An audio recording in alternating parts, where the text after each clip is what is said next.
Сәлем достар, бүгін сіздермен лабыр жапырағының пайдасы туралы бөлісемін.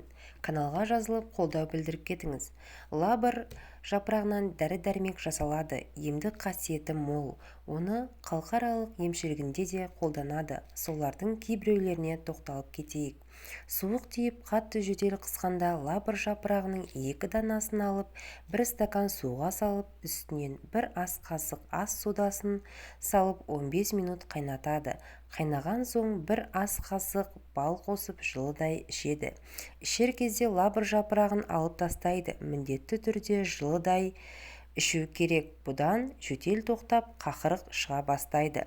Көз бұлшықтанып, түйіліп ауырғанда 4 дана жапырақты ұнтақтап, жарты стакан қайнаған суға бұқтырып, осы сумен көзді жылыдай жуады, бірақ ішуге болмайды.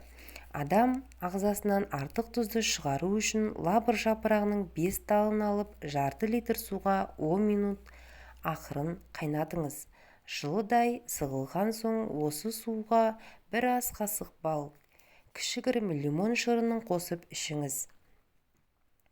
Ақпарат пайдалы болған болса, каналға тіркеліп, лайк басып, қоңыраушаны баса кетіңіз.